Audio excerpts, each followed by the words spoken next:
Welcome to the Salt Circle Podcast. My name is Hank. With me, he's doing a little concerned trolling.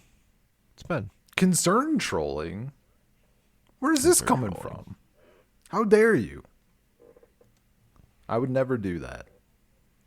Up for discussion today is a concern that I have that we should not be trolling about.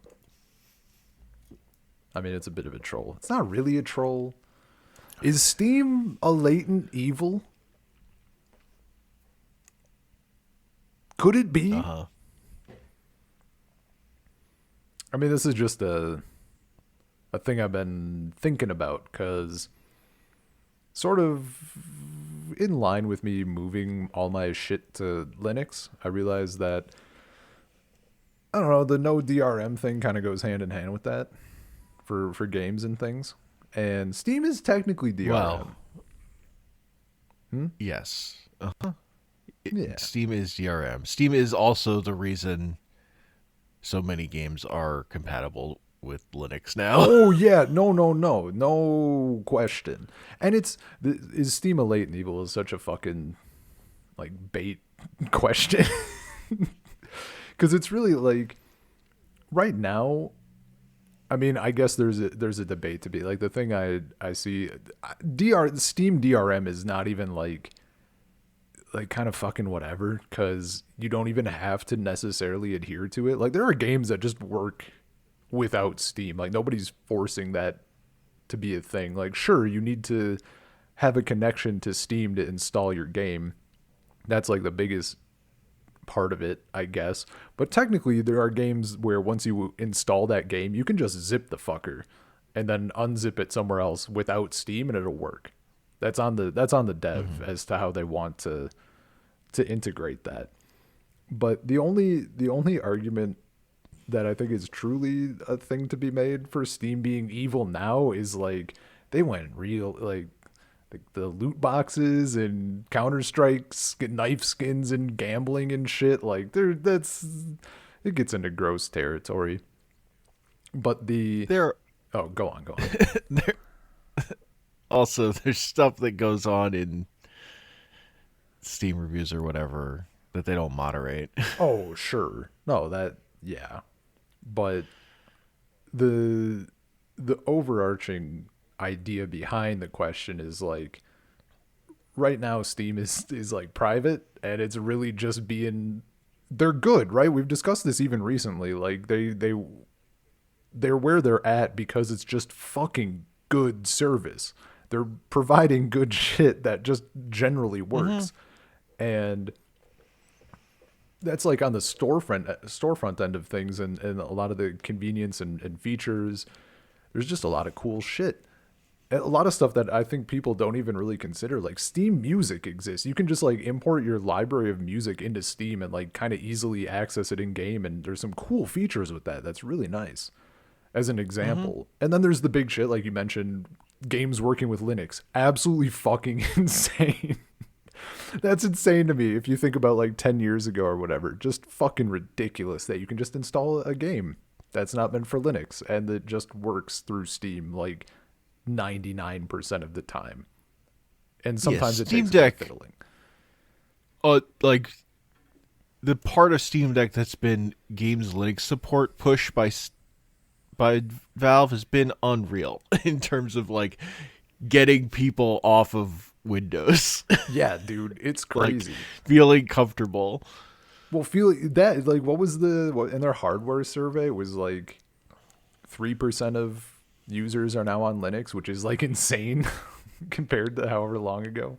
And a lot of that is Steam Deck, I'm sure, right? But even so, either way, that bodes well for the whole project and for them, for Steam Deck.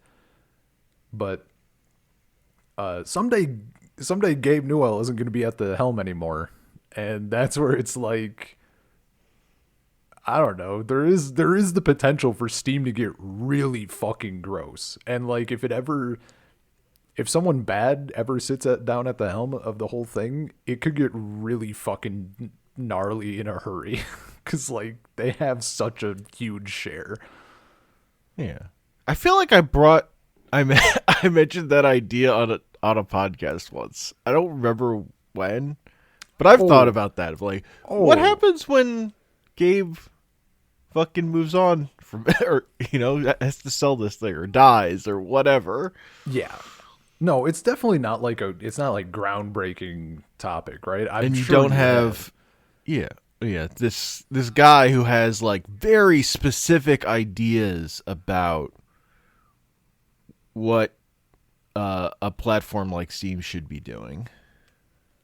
Yeah. That do not align with shareholders, the ideas that any other fucking platform has, or a public company would have. And it's like I think the closest thing, there's always this interesting thing about how, like, I mean, obviously when it comes to Epic Games, right, like they are in direct competition with Steam. Like that is clearly what they're setting out. I feel did anybody at that with Epic say that like directly they wanted to compete with Steam? I know that's like what they wanted to do. I don't think so. Like clearly that's what they were hoping, right? It just fucking flopped. And I know Amazon, after their like 2-second foray into games failed, said something after the fact about wanting to compete with Steam, and that people were just memeing about like Steam didn't even fucking notice. Like like what? Yeah. Like Amazon's throwing all the money in the world behind it, and like Steam didn't have to fucking do anything to bother. Just coming out on Amazon's attempts at gaming stuff have been hilariously bad. Yeah, no, it's ridiculous. But there's always an interesting thing, because like Steam does have a bit of a cult behind it, right? There's like Steam fanboys who just like go ape shit over the idea of like, I don't like the Steam fanboys. Yeah, no. That's cursed territory. But some of them even it's always funny to me seeing people like in YouTube videos or YouTube comments or Reddit comments or threads or whatever, who are either unilaterally shitting on like every other storefront, and then you have the few people who are like, no, like GOG is fine. They're not, but they're not really like competing with Steam, right? They're filling a different niche, which is like, good for them. I think competing with Steam is fucking wild unless you're really understanding, unless you have to like not be a piece of shit to compete with Steam, and that's like the biggest problem with all the other storefronts. It's either like an individual company launcher, or it's just fucking nasty. Like Epic not having fucking reviews, no shopping cart, no wish list, like literally nothing on release is just insane territory. Like the absolute bare fucking minimum. And it's not even that Epic doesn't have everything that Steam has. It's that they stopped fucking making their launcher better. They got it to a certain point and then they just stopped. Yeah. And it's shit. And it had a bug where it would steal my mouse from priority in Windows. So I like became really hesitant about fucking keeping it open. Once I realized that it was the problem. Yeah. Like I was like, I'm fine with I don't have the problem of like refusing to have an alternate launcher. I'm fine with alternate launchers, partially because I got used to the Blizzard one so long ago. Whereas like I know there are people who are like, if it's not on Steam, won't do it or whatever. And I thought those people were crazy. But also it Epic launcher's just shit. It's so bad. They stopped making it better, and I got really sick of using it. Yeah. No, it's just bad. Also, a big thing for me was Arena finally coming out on Steam instead of just being on Epic. I mean, yeah, that's like when I think of like a thing that I transferred to using like that. That's huge.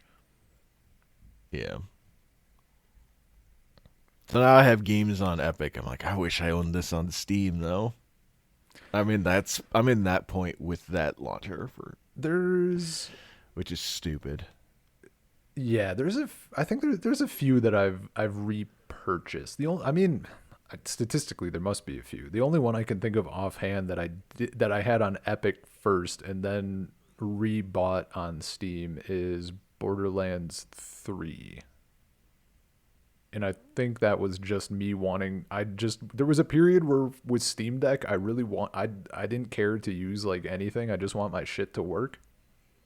And for non, like I set it up to do emulator stuff, and outside of that, that's still kind of the case. Like you can make it do so many fucking things, like the Lutris and Heroic launchers with, GOG, Epic.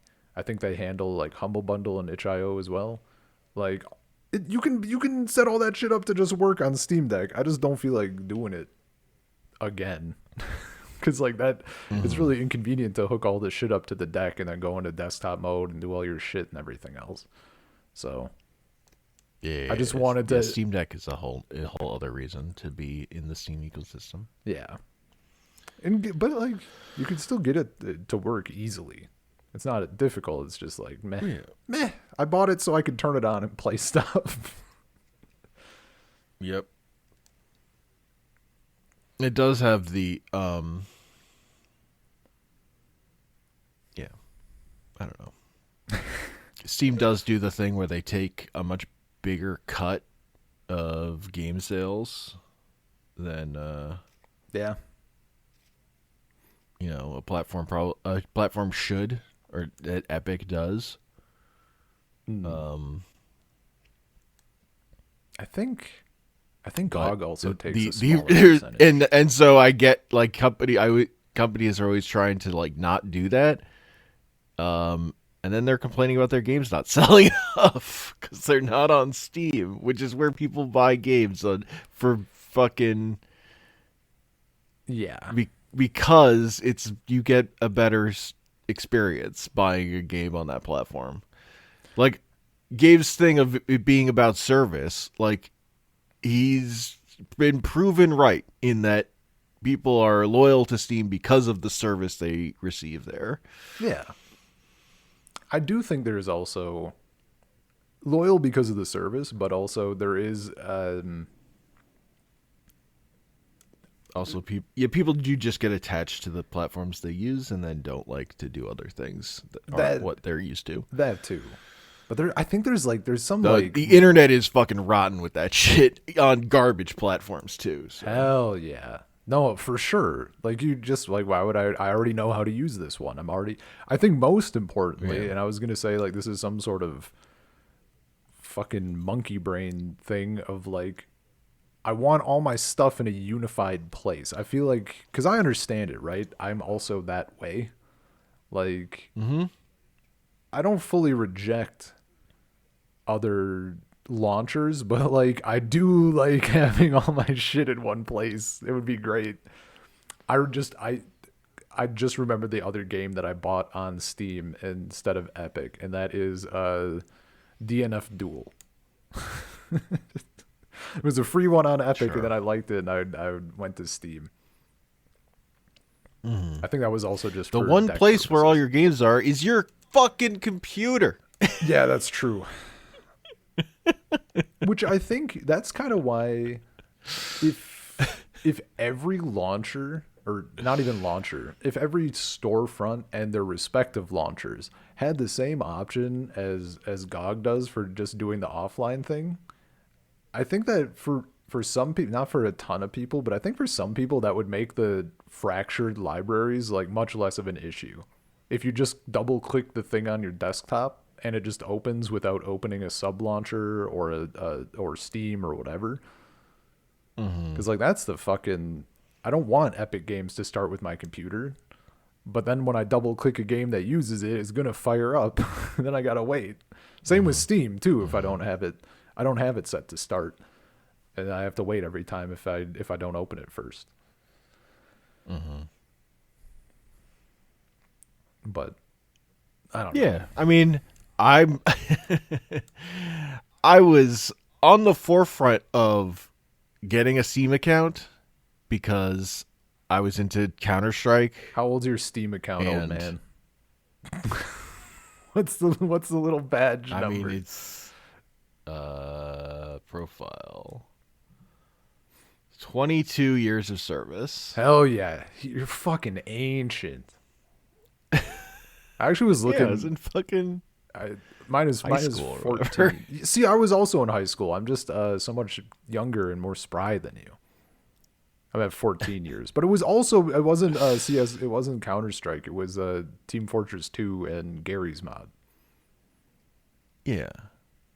But it was suddenly that was you had to do that to play Counter-Strike. Like I had been playing Counter-Strike before that, and then suddenly there was this new Yeah, piece of it that was like immediately more convenient because it meant I didn't have to enter my Half-Life CD key every time. Now I had an account where I Dude. attached the CD key once and it was done. hell That yeah. was the main thing. It's so But funny. having said that, like I was really early on Steam, but I was pretty fucking late to actually buying any games on Steam. You just stuck like what was your strat before that? Just getting physical from like the store or something? Or were there other Yeah, I just digital places? I wasn't buying PC games. Sure. I think was like my computers were fucking dog shit. So Hell yeah. I played Blizzard games. Yeah. Or I played, I played Counter-Strike or Magic the Gathering Online or Warcraft 3 or Dota. Yeah.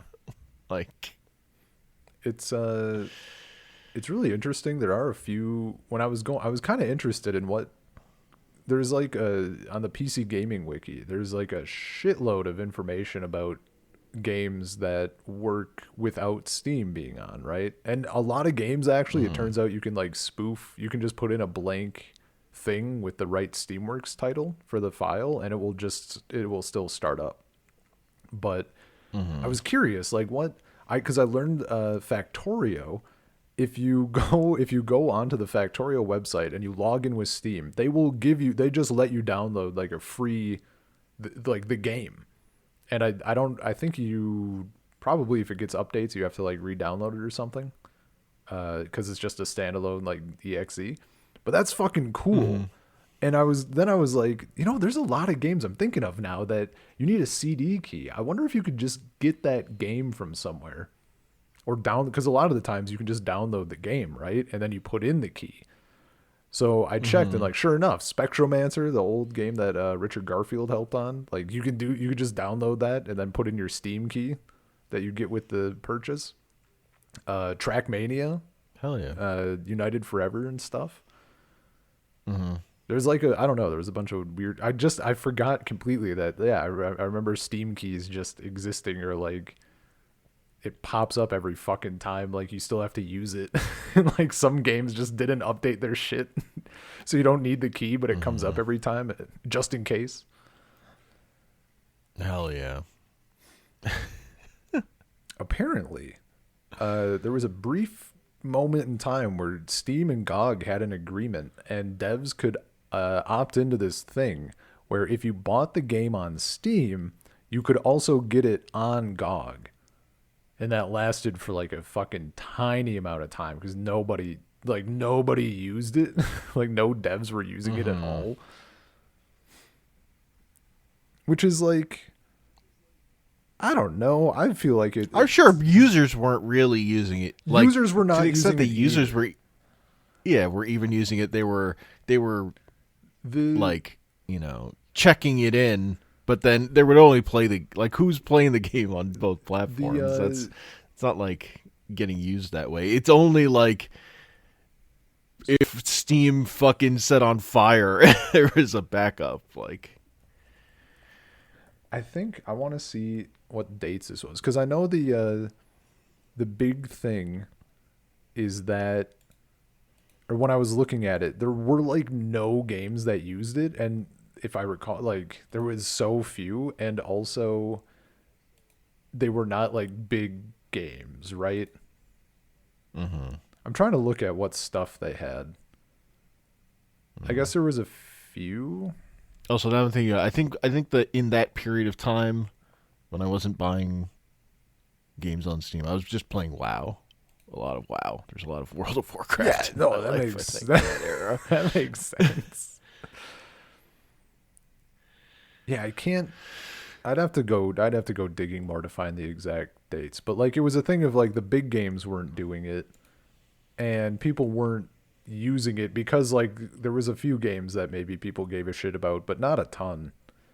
I think the space for that though is at this point like people like me, where if I buy the game on Steam, and usually what happens with a lot of games is they come out on Steam and then they come out on GOG later, because nobody wants your fucking, the dev doesn't want their game to be pirated fucking immediately with the free exe just uploaded to GOG unlocked or whatever.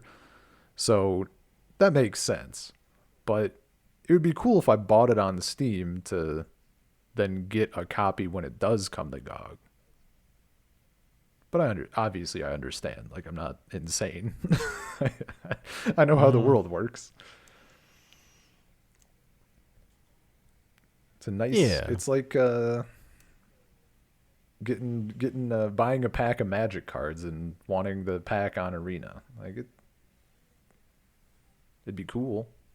I don't think they do that at all, right? I'm not crazy, because that'd be way too nice. No, they do. You do. So they used to give out arena codes at pre-releases for a while, Right. but now it's just you link your account to your like Wizards thing that you sign up when you sign in for the pre-release, and it just like 6 packs just appear in your arena inventory to be opened once the set goes live. Nice. When you go to a pre-release now. That's like cool. It's something. Yeah.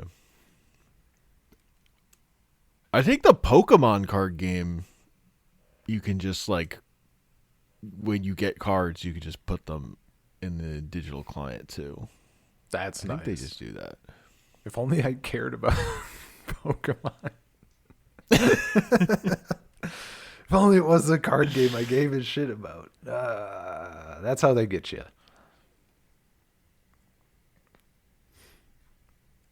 Oh, That's how they get you. man. No, it's just funny thinking of people who get, the people who just really suck off Steam. Like, because they don't want their fractured launchers, but like that's also what Steam was at one point, right?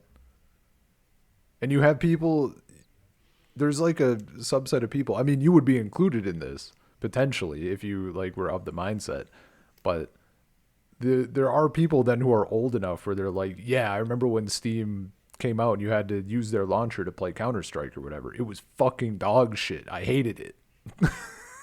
It was the same way you're feeling now about Epic Games or whatever, you know, talking to people who aren't Oh yeah, 1,000 years people old. were not fucking into Steam when it first happened. Yeah. Which is like, for anyone getting into, anybody younger than that period, like that's insane, right? Because it's just so fucking ubiquitous at this point. Yeah. I mean, even with as late for me as 2011, I remember being real annoyed at Steam and just how it worked, or how it worked by default, I guess.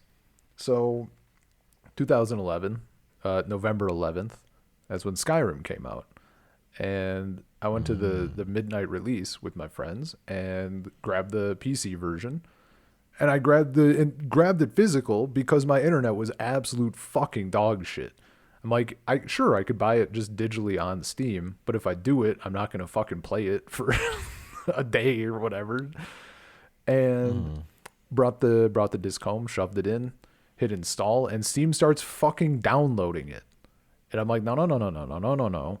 I bought the disc. Give me the game. I couldn't fucking get it. Just kept downloading it.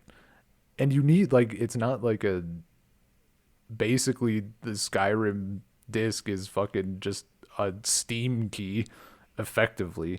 And it turns out you have to go through you had to go through like all these weird fucking unintuitive things, and then Steam would it would like install from the physical disc. But I didn't know that without, at the time.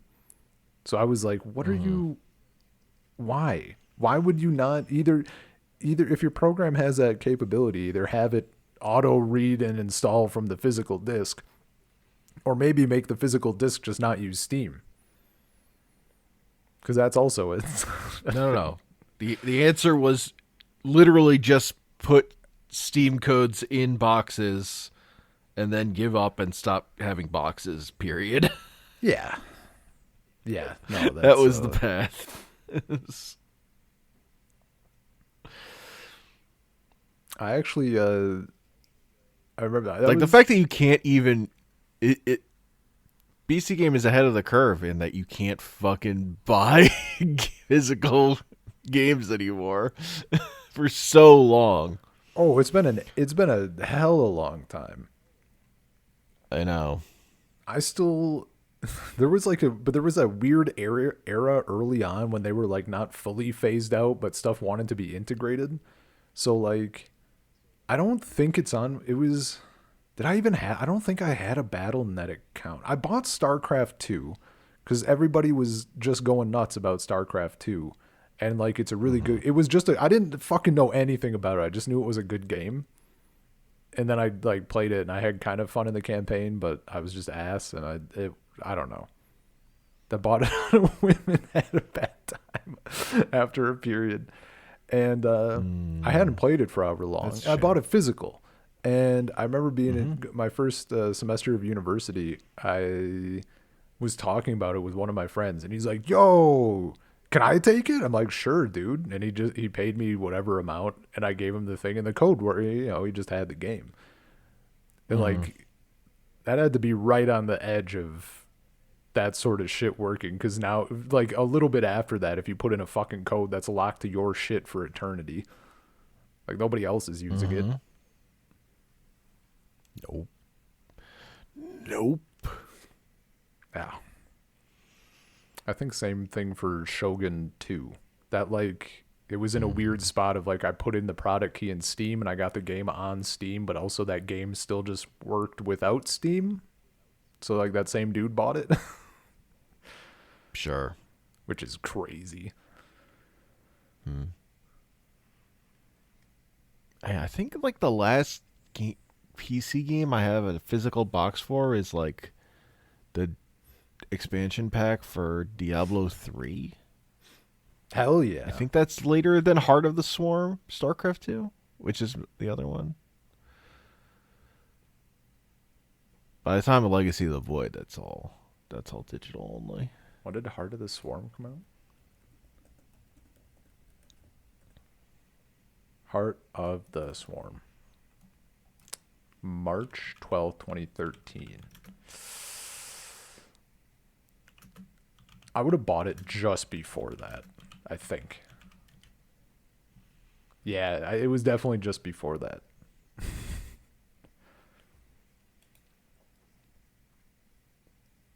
Man, that's a long time ago. I don't like that. 13 years? Jesus. 13 years, like almost to the fucking week at least. More or less. Well, you had Wings of Liberty, I assume.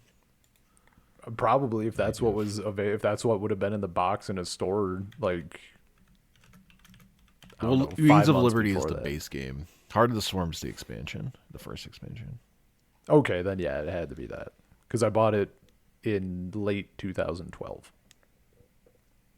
Yeah. Not even late. I guess like probably summer 2012. Gotcha. That's when I found out I'm fucking ass at RTS. Imagine. I mean, if you hadn't played it before, why would you? Imagine reading about a game and what genre it is even before buying that game. People said it was good. They wouldn't lie to me. It is good. Yeah, it didn't fucking. I was just like, wow, I'm ass at this. And like not in a place You didn't play custom games? Oh. I didn't know anybody doing stuff, playing the game really. No, custom games are like where you play like custom maps that like people make that's like Dota. Yeah, but like I would have gotten my ass kicked. I didn't know how to do. I had no Sherpa. I was out there alone, man. Gotten my ass kicked. These are tower defense games, man. It's a whole different thing. I still would have gotten my ass kicked.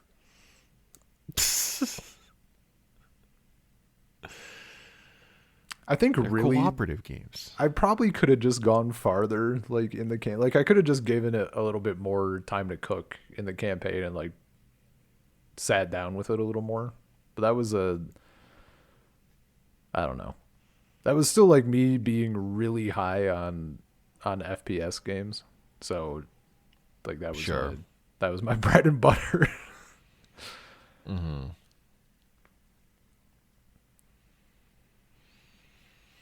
Yeah. And now I'm like, I'd do some RTS.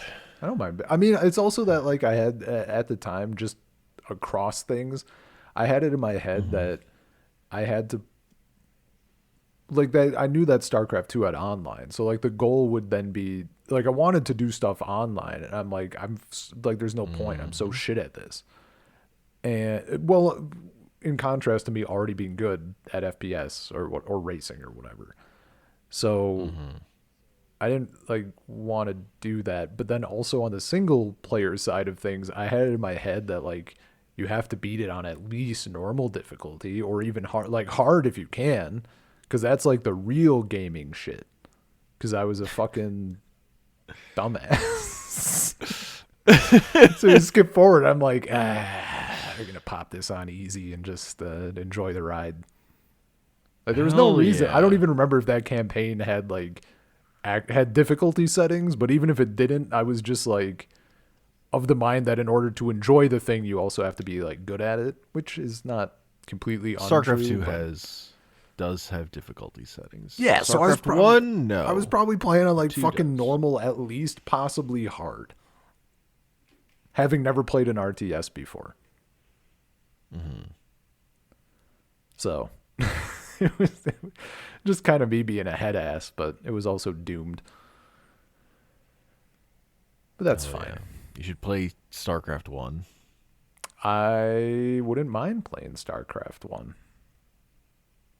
Hell yeah. Look, man, that's part of why I also was like going for stuff on GOG, because I'm like, I like old shit, and I don't mind the jankiness of it, and also it's cheap as shit. And if you stick to the bangers, there's like a lot of like I'm sure I could find an absolute horde of resources on how to play StarCraft 1. I don't think it would be an issue, you know. Finding stuff on Deadlock 2 Shrine Wars that wasn't from you, a little bit tricky, a little bit trickier, much smaller pool on that one, but it's still there. God, I fucking love that game, but that is like a pretty niche game. It's there. It's there. My favorite thing was on the YouTube video I found, which was just a guy doing a playthrough, but like also kind of explaining what he's doing, which it's mostly the early game is where I was getting. I feel like in anything like even RTS, any strategy type thing, I feel like the early game is what I need the most help with, because then I can just kind of fuck around a little bit and kind of figure stuff out. But I feel like that what you do early game in any of those genres can really fuck you over in a way that makes it just a non-starter. So I was just kind of watching it for that. But the woman who voiced the little helper whatever character person, like, she was commenting on the videos. She's like, I never really heard this in the game before. Hell yeah. That was sick.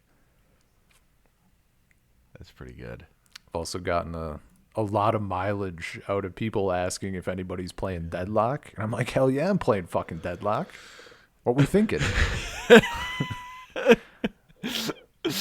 I'm playing Deadlock 2. I mean, like, if they want to play Deadlock 1, that's fine. Like, whatever, I can hang. I can hang with Planetary Conquest. And it's funny because I've gotten... That was the one I owned. I played 2 first. But then for my shitty old Mac, I got Deadlock 1. Hell myself. Yeah. I mean, they're functionally the same, right? Like, there's not... In terms of gameplay and stuff, it's pretty much the same. Yeah, and all the voice lines are the same, Yeah. basically. It just, you don't have the water stuff, I think, and you don't have the mercenary merchants. Oh, gotcha. I forget his name. Yeah, the black market type thing, right? Yeah, that doesn't exist. Gotcha. That's kind of, I mean, And it has a different intro. It has a worse intro cutscene in the original game. Evade. That cutscene's going to be fucking cursed for me forever because I'm going to always expect it to not play. Like, there's a point, like, 10 seconds in where it just breaks, and that's how I knew the game was fucked. And every time I start it now, I'm just like, it's just like you're cringing. You're just fucking waiting for it to not work. Mm-hmm. That's what got me to switch to Lutris, because I kept trying it on Heroic Launcher on Linux, and it didn't fucking work, like, no matter what I did. And then I just plopped it on Lutris, and it worked instantaneously with zero effort. I'm like, oh, okay. Hell yes. This program that fewer people use because it's more archaic in its design is just doing a better job. That checks. The only game I've seen on Steam that they were selling on Steam that did not work with the latest version of Windows. Deadlock? Like, Deadlock this 2? does not work. Yeah, Hell yeah. Like on Windows 8 or whatever. It's like, it does not work. The current version of Windows. Hell yeah, dude. But That's it is about for fucking sale. right. Yeah. I've never seen a Steam game that was like, had that problem. Yeah. That was being sold but also didn't fucking work. There's a fucking... It's so funny because thanks to all the Linux shit now, there's like some of these old games on GOG that are like, they're meant to work on Windows or whatever, but it is also on the, like, there's the preservation program stuff, but then there's like a subset of things where the dev still has to actually like keep up with that game release and then Windows and whatever. So now there's some shit that just works better on Linux because it works at all. Also, there is a weird I get where they're coming from, but there's a kind of weird subset of people who are really fucking annoyed by the fact that they'll buy a game that was meant to work on like Windows 95 and it works on Windows 10 and 11, but it doesn't work on Windows 95. And it's like, that's I understand that you want to like play it on your fucking little 95 setup, but also like nobody's doing that. You're the only one. Like, just fucking pirate the game. Like, I'm sure that's out there and accessible. I don't know, man. That's just funny because I get it, but also, yeah, that's great.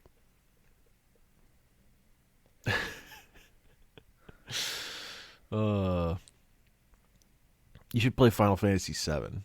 It's in my shopping GOG cart now.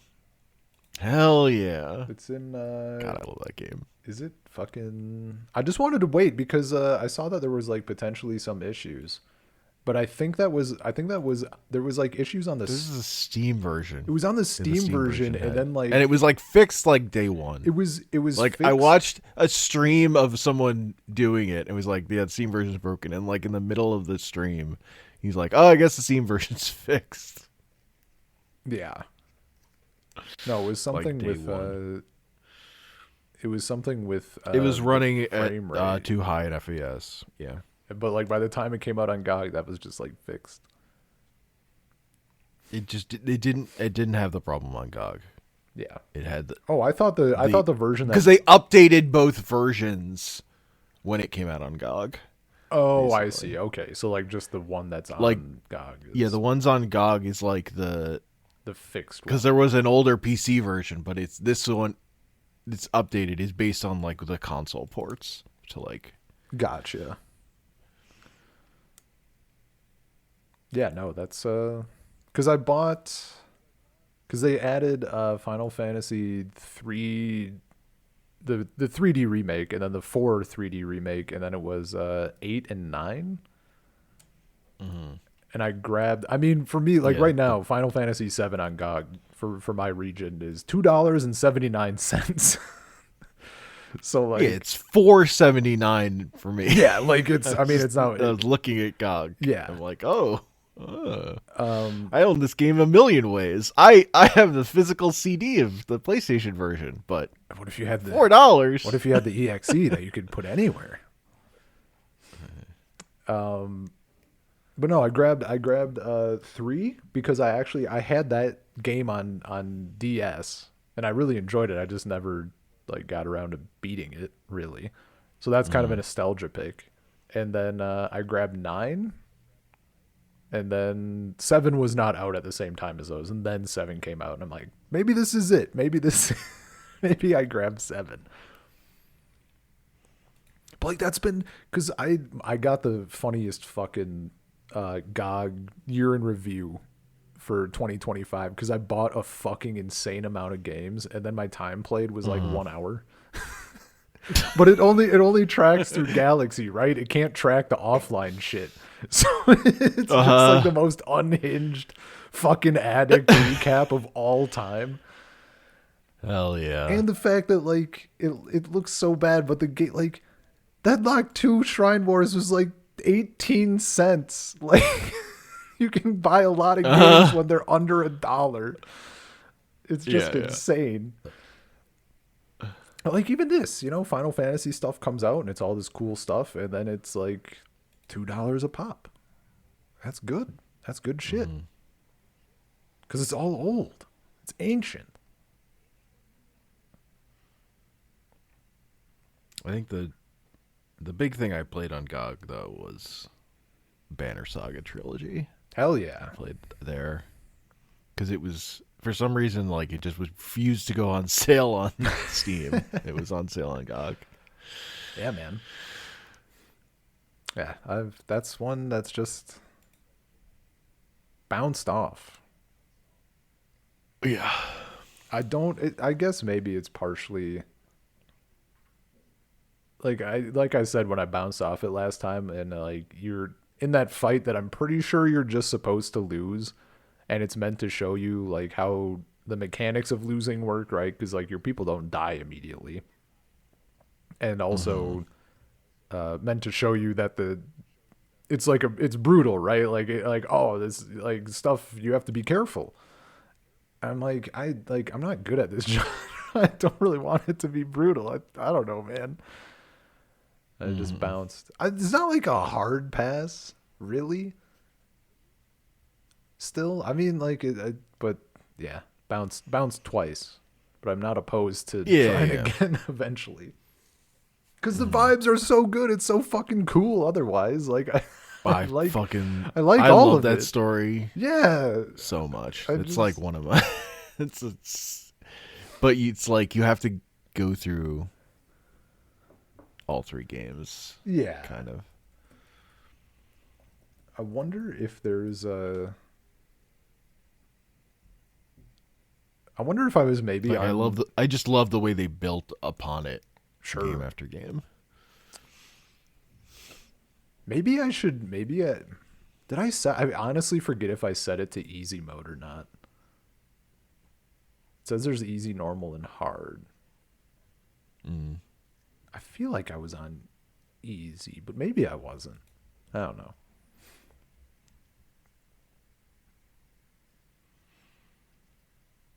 But like, there's a lot of there's a lot of shit to be playing. Yeah. I still got to beat Pyre. One day. Someday. Maybe. When it's not when the curse I do breaks. love that game. I also really like that game, and I'm fucking. It's so funny because I've started it. Is it just the 2 times or was it 3? It's 3, I think. Because the last time I actually got to like the point where you have to like choose a person to leave the party or whatever. Mm-hmm. And the funniest thing is that across all 3 of those attempts, I've not lost a single match. Just absolute. Every time I come back and I'm like, I forgot how to do it. I'm going to get my ass kicked. And I'm just the world's greatest every time. Hell yeah. Yeah, I don't think that game's that hard. Yeah. It's not, But it is funny because it is a game where you can just lose every match and it will just keep rolling. Yeah, I mean, that's good. I wish I liked the combat in Hades more. Because that is one I want to like see through, and I know that it does progress without you winning, but I don't know, it just doesn't hit for me. You do have to clear runs to really progress the story eventually. Yeah. I don't know. Yeah, Hades 1 didn't hit as hard for me. I fucking love Hades 2. See, and that's dangerous. Just in terms of you can't just in terms of shit. the playing, like the way the gameplay feels. You can't be saying that one that hit shit for me to for man. whatever reason. I can't be. I mean, see, this is my thing, like, but I'm like an outlier. I'm the weirdo for liking how Hades 2. That's like why it's such an Hades 2 is the one that hooked me. That's why it's such an enticing phrase, because Hades 1 didn't hook me that much. Yeah. I mean, the art, like, don't get me wrong, the art and music are like fucking incredible, but it just doesn't, meh. I just kind of hope they don't. No, I played like stick to it forever. 30 hours instead of 50 hours or whatever. Yeah, It's like the difference. I don't even know how much time I have in Hades. Probably, I want to say between 20 and 30 hours. Mm-hmm. Let's see what it is. Oh, yeah, this Hades 1, I don't think. Hades 1 came out on Epic first, right? Yes. Yeah. Okay. It might be like 35 or 40 then. Maybe even more. Because I got it on Epic. I have like 4 hours in the Steam version. But that's after. Actually, if someone told me, like... Because that was also like at the tail end of me wanting to like go through all of the roguelite games on Steam. And like try them out and review them and stuff. And I was making good headway, and then Hades came out and fucking blew up the entire genre in a way that made that actually impossible. Mm-hmm. But, again, maybe someday. It was very popular. And that's maybe I'd even be like fucking enticed. Except I think that game is not. Yeah, Hades and Hades 2 are not on GOG. The other 3 are. Oh, interesting. And like that's been kind of I've gotten a lot better at not just buying shit that I know I probably won't play. I try to put more thought into it. But like also I try to like be with some exceptions that I know won't happen. Namely, like fighting games are again the big one. Like, I'll wait, Yeah. and if it comes to GOG, I'll get it there. GOG does have some fighting games that Steam does not, though. But I don't know if they actually like they have the Art of Fighting games. I'm pretty sure Steam does not have those. I forget if they have any amount of online though.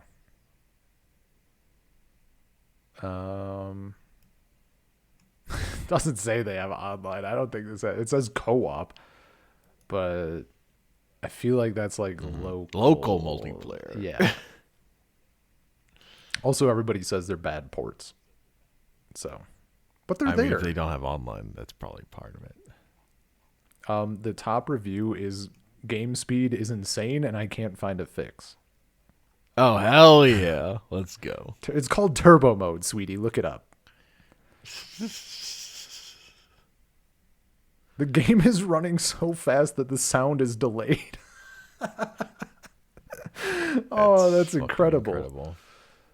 What are you talking about? This sounds perfect. But it's apparently .emu doing the port. They also have Real Bout Fatal Fury 2 and 1.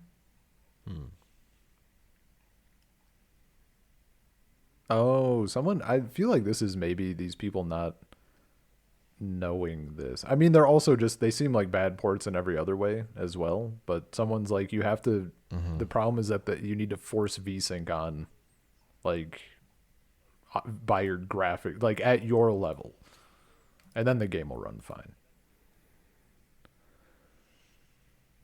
Yeah. Not worth it.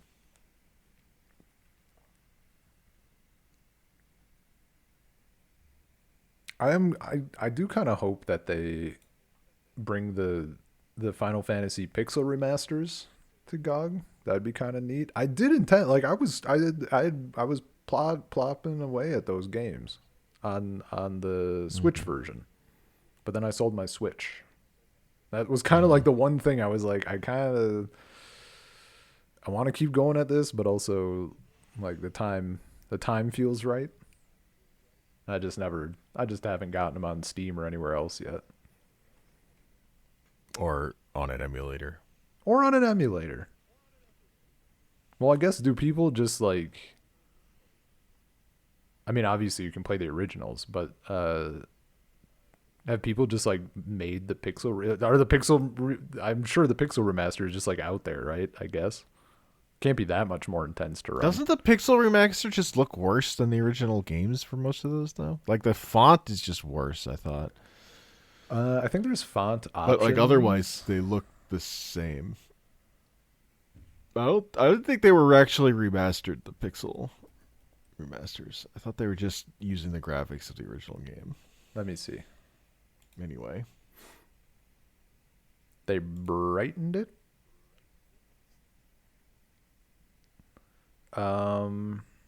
Sprite comparison. Okay, that doesn't. I feel like they're either the same or they're worse.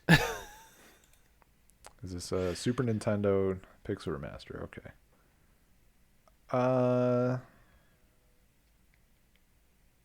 There have been many versions. I know there was a time where the PC versions of those games just had like fucked up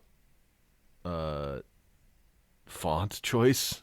It's like a major problem. Yeah, it sounds right. It seems like they're pretty close, and maybe, I mean, there's definitely some differences, but it seems like there's also stuff that is like, because there's like the CRT element to it, right? Sure. I could see people. I'm looking at them, and I'm looking at some for like 6 and 5. I mean, I'll show you the little image that I found. Yeah, what are you looking at? That's what I'm looking at. This is a different one than I was just looking at. This one I think is a better illustration of the actual differences. I think they're worse, But also, it seems like they did stuff so that you don't. I don't know. I could see No, people. they just look worse to me. I could To see. my eye, they just look worse. Yeah, sure. I was gonna say I could see people liking the newer ones better. I guess.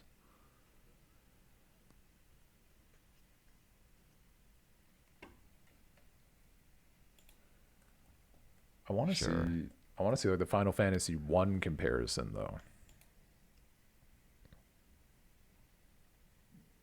Everybody's comparing like 4, 5, and 6, understandably. I want to see what the original looked like compared to Pixel Remaster. Mm-hmm.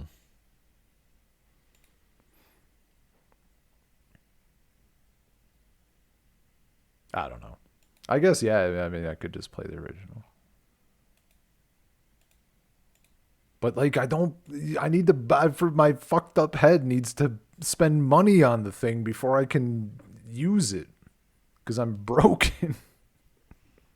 Sure.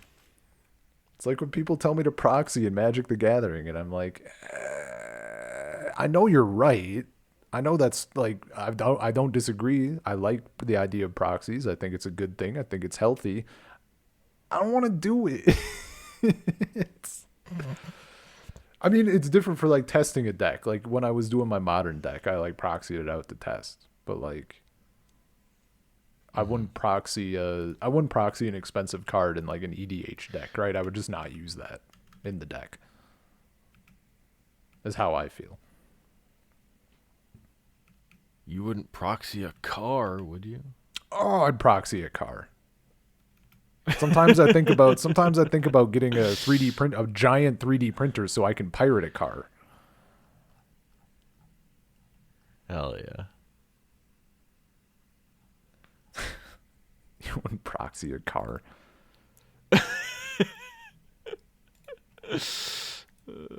Take it. Does the car proxy past eye inspection? Like, how deep do you got to get before they realize it's not a real car?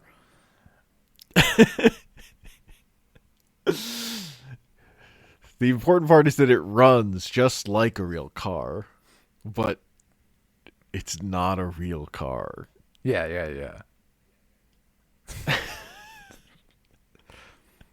It's actually, you know what? I suppose there's Functionally identical to a car. I think thinking on it, I actually would use proxies. The thing is I don't want to use like the paper proxies. And I don't want to use sleeves. So if I get a proxy, it actually has to be like one of the fucked up ones that's like designed to fool people, which is like, obviously I'm not going to use it for nefarious purposes, but like that shit's still like gross and I don't want to support it necessarily. I do know somebody who a big reason that I don't mind playing with proxies is so much of the feel of playing with cards right now is sleeves. yeah, oh, totally. So you just stick a proxy in a sleeve. It's not that different than playing with a real card. Yeah, no. If I'm playing with sleeves, like I think I would just not care at all, and I'd honestly probably proxy most things. The only one that I feasibly will get is there's somebody who ended up with an ancient tomb that is fake. And I think he got it from someone else. And he knew, like, I'm pretty sure he knew it was fake, but I think the other person didn't. Like, when, like, they came to him and I think asked, I don't know the exact timeline. But he offered to just give it to me. And I'm like, does it pass, like, eye test? Like, will it fit in with a deck feasibly? He's like, yeah. Like, you'd have to really know what you're looking for and maybe get, like, a jeweler's scope. And then you would notice. But, like, outside of that, nobody's noticing. I'm like, sick. I'll put it in the Dragon deck. That's my only, because that's a freebie that I might potentially have. The only proxy that I've thought about going out and getting, and it's still like not worth the money probably, is I'd fucking love to have a bunch of the original Saproling tokens. And some of the, like, all of the first, like, the original Dragon tokens, the first Saproling tokens, they all look fucking sick.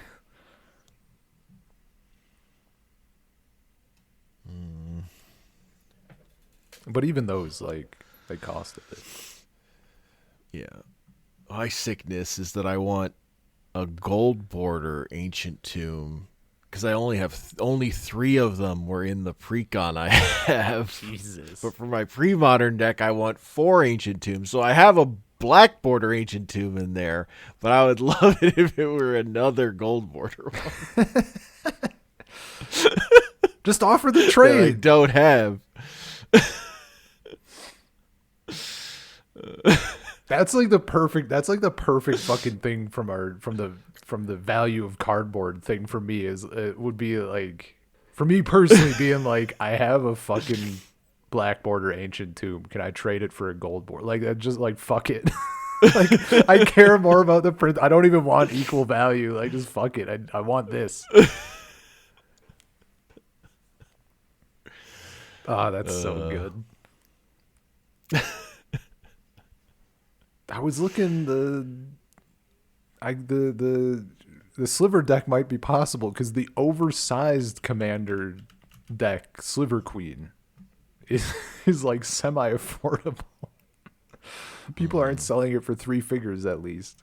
So if she's my commander 24/7, it's kind of doable. I also need to pick up gold border mind stones for that deck, but those are cheap at least because those are not in that deck. They're in a different gold border deck.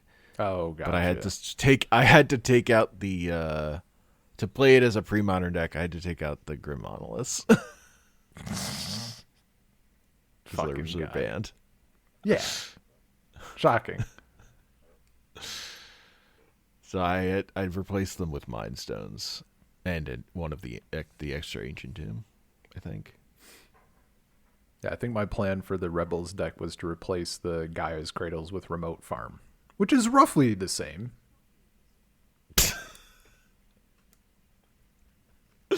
It's so much weaker.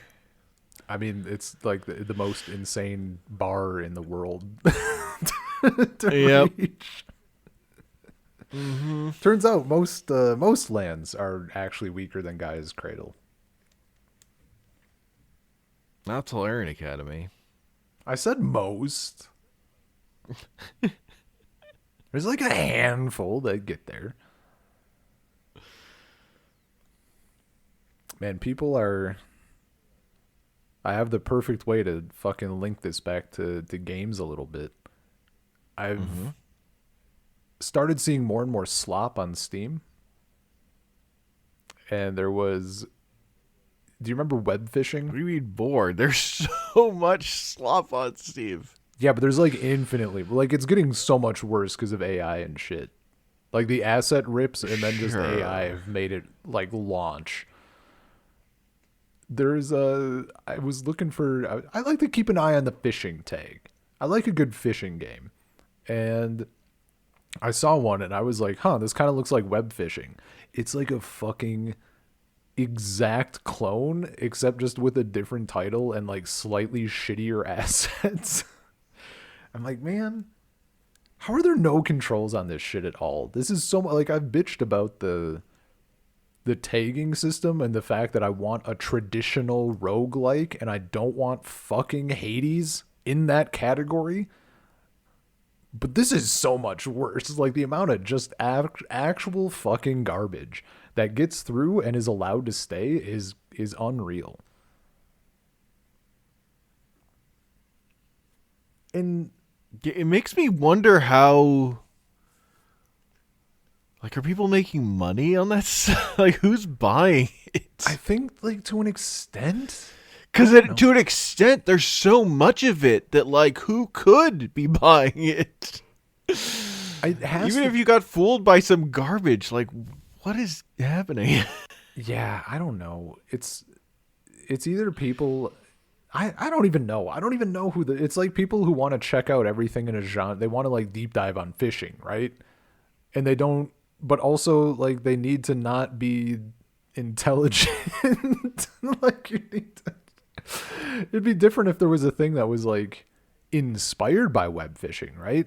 Because I think that game had a lot of legs, but the solo dev was not ready for that level of success for something that started out as like a 7-day game jam or whatever, and like like they completely fucked off, understandably, after a bunch of issues and I think death threats probably because gamers as they do, but God damn it. yeah, you know.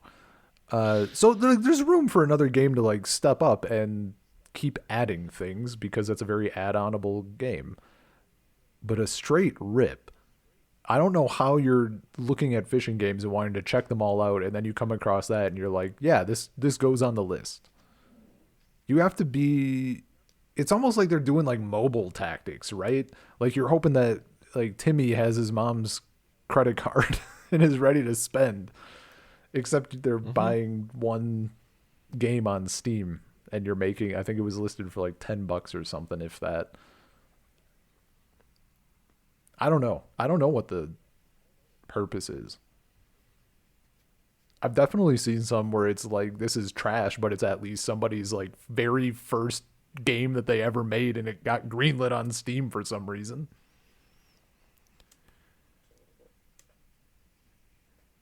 Yeah, it's wild. Like, I don't think the discoverability on Steam is fucking good anymore unless you're doing a demo. Like, I feel like demos are the only ways people actually are going to discover a game. Oh, from what I've seen in Next Fest of devs talking about stuff, like having a demo is easily the most impactful thing for people both wishlisting and buying games. Yeah. And I think the overlap of people who have a demo, like a good playable demo, and also are going to be putting in effort, like I think it's pretty high overlap on those things. Because like you're not making slop, you're not making AI slop, and then also having a demo, probably.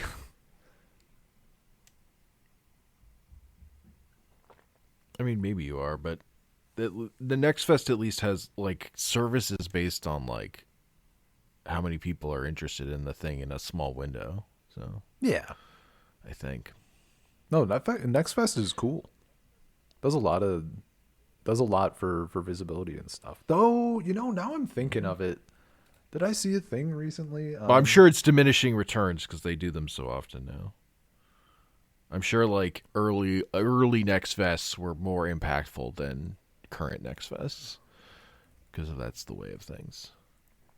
Or like up to a point they were better. Maybe they got better up to a point. But I feel like at this point there's so many demos. Yeah, that's what I saw. That was a while. There was a post from a while ago, like not this year, that was talking about that concept. I wanted to. I just want to see where I saw this because someone was saying there's like they saw so much more slop this year, and I actually just remembered it now. So I guess I guess I people feel like are making every year demos. they've been like, there's, you know, more games on Steam this year than all other years previously. Yeah. Combined. Someone, so on the I was trying to look for the thing that I read again. That was before the AI blew up. Yeah. So I was trying to look for the thing that I read, and I found this, which is a different thing, but it's from the game dev subreddit. And it's the person asking if anyone else is a bit underwhelmed by Steam Next Fest, and they said, barely gaining any new wish lists today, and the number of concurrent players is nearing 0. And the obvious top stuff is like, there are so many demos, like, it might just be getting buried. And people asking, like, what was your wish list situation like before? Because, like, it's not a miracle thing, right? And someone said there are in this Next Fest, they saw about 4,000 demos were listed. That's insane. That's so fucking many. Yeah. Jesus. Oh, someone said, what's the name? And he linked it. And they said, looks generic, unfortunately. Yeah, this looks like this. Honestly, I'm looking at. I won't say it. I won't put him on blast like that. But I'm looking at it, and like this looks like a thing that is the stepping stone on the way to somebody making like an actual quote unquote game. Yeah. There just aren't. There is like a limit of the number of people who will play video games, particularly fucking small games. Like the Yeah, audience is not that huge. Like people will play the indie game that everyone says is good. People will play Hades. People will play Hollow Knight. yeah. But I mean, that is they were not going to play every Metroidvania that comes out. That's not happening. yeah. Well, it's a like Hades is. I mean, was there any controversy with like I see for me, I don't even consider that an indie game or whatever. Like that's a proven studio at that point, right? Like they have at the whether or not it's indie, they have a proven track record, you know? Like whatever they put out next was people were gonna check it out and enough numbers to make it pop Well, potentially. I mean, not to pop the way it popped. Pyre was not that popular. But enough people. I mean, like enough people were going to check it out that if it is something insane, it's gonna blow the fuck up, right? There could be like absolute gems buried, but if not enough people are playing them right away, there might be a delay if at all. I would say there was no guarantee that Hades was going to get anywhere close to as popular as it became. Yeah, no guarantee, sure, but it's not like there weren't any eyes on their next project.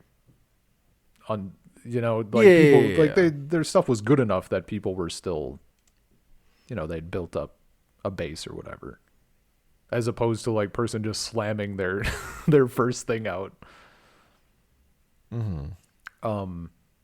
Shit, what was I gonna branch. I was gonna say something connected. And Hades had a long period of early access, not on Steam, Yeah. before it even came to Steam. Yeah. I for the life of me cannot remember what I was gonna say. Something about indie games. Probably. It's like I mean it's similar to the Baldur's Gate 3 thing of like Larian was a successful studio, but they had not put out a game that hit that fucking big. Yeah, no, it's all like there's like Which, not all. I was gonna say all. It's not all, but there's like timing is a huge fucking element, both in the sense of like not accidentally releasing on the same day as a direct competitor to your game, but also just we're releasing a game and it just so happens that like people are really in the mood for this right now, as it happens. But yeah. I remember what I was going to say. When you said Metroidvania, it made me think of, I didn't know about like the fucking origin of Hollow Knight. Like that person posted it, I think even on Reddit, because I was reading about this and like they wanted, I don't know if it was in the game dev subreddit or if they had that's when they had like their first like super early demo or footage or something or screenshots, and so many people were like, yeah, good fucking luck getting your indie Metroidvania to get popular. Like this looks just like every other indie Metroidvania. It's very, very funny in hindsight, obviously. If I was that person, I'd be coming back to that thread all the fucking time. Like sometimes people are just wrong, as it turns out, and you got to keep going. Well, like again, that's like that. I feel like that's another one that could have. There are a lot of indie Metroidvanias. That one could have gotten lost in the shuffle. Mm-hmm. Especially with, like obviously if like the right YouTuber or whoever checked it out, and then like I think it still could have blown up and whatever, but. What if YouTube was busy playing like what if a different game came out and YouTube was more busy? with like Arc Raiders or something if that had come out at that time or whatever, you know? Someone could have popped off and just gotten all the attention sucked up. It's cutthroat, man. Mm-hmm.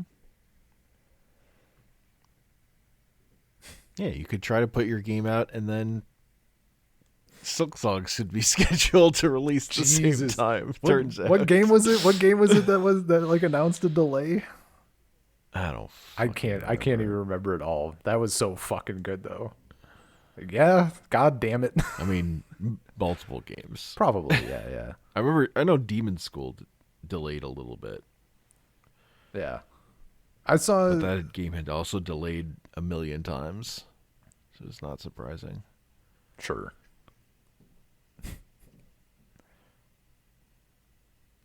Yeah, what a that game's pretty good, launch, by the way. Launch videos. Silk Song? No, or Demon School. I don't even know. Demon School. It's a turn-based tactics thing. That's like yeah, they all are Persona-y-ish in terms of theming, although a little more horror themed. Yeah, I this looks familiar. I think I did click on this, and I probably saw the tactics setup, and I just clicked off. Yeah, that happens. That happens a lot to me on Steam. Oh my god, this looks great! It's a Metroidvania. Oh my god, this looks great! It's a Metroidvania. They're all Metroidvanias. I mean, they're mostly Metroidvanias. They're all fucking Metroidvanias, man. I don't know what it is that attracts indie game devs to make a retro graphic Metroidvania, but they're all doing it. Not that that's a bad thing, but it's bad for me specifically. I am not feasting. Because there are people who will just only play Metroidvanias. That audience does exist. Oh, that doesn't surprise me at all. Like, and I know, like, it's popular, you know? That's the only reason genres exist, is because there are people who want to buy games of a kind, really. Yeah. Genre's a thing about marketing and meeting people's demand for a thing more than it is anything else. I mean, honestly, that's kind of why I feel like some genres need to split a little. Like, I think roguelite needs to split just a lot more. You can't just be saying a game is roguelite, right? Especially when you're appending like 18 words to it. It's a roguelike city building, deck builder, fucking dungeon crawling life sim. Like, that's not, you can't. That tells me you can nothing. do all that. I mean, you can. You shouldn't. The problem, the thing is, it is no longer. It doesn't make sense to like try and play every roguelite. Oh, like that's yeah, an insane thing to do. Yeah, no, you play your deck builder roguelikes or your city builder roguelikes or whatever. Dude, like I don't even know. City builder, you might. I don't even know if you could play every card deck builder roguelite. There's too many. No, you couldn't. There's too many. But that just gives the customer more of a niche in which to drill down what they want. Oh, totally. No arguments there. That is also why tags need to be respected. Because you are being served too many things. Yeah. And you're gonna have preferences. I'll say I'm still, if anybody has recommendations, I am still looking for a deck builder. Slay the Spire wasn't it. Monster Train wasn't it. I've not yet played one that was actually it, because they all rely on the same stupid as fuck mechanic of. Did you play Inscription? I did play Inscription. That had a different issue. Not issue. I just wasn't really feeling it when I started it. I was playing a little bit, and I was like, nah, I'm just not in the mood for a deck builder right now. But Because that's the best one. well, that's a different thing, though. Like that's not the. it's, it's not. Is it a different It's thing? like a different thing. I think it's. I really. I haven't thought. I wasn't prepared for this. it's. It's how the battles go. I think is the key of it, or the core of it. Because like if I think it, like the two that I did have a good time with Slay the Spire and Monster Train, and the thing that did me in on those is I didn't like that you get certain cards and the game could give you all the cards in the world to fulfill a certain archetype, but if the boss that you're going to be facing shuts down that archetype, then you have to fucking do something else. And that really annoys me because that's like what I like about Binding of Isaac is you work with what the game gives you, and then you make whatever you get, you got to make it work.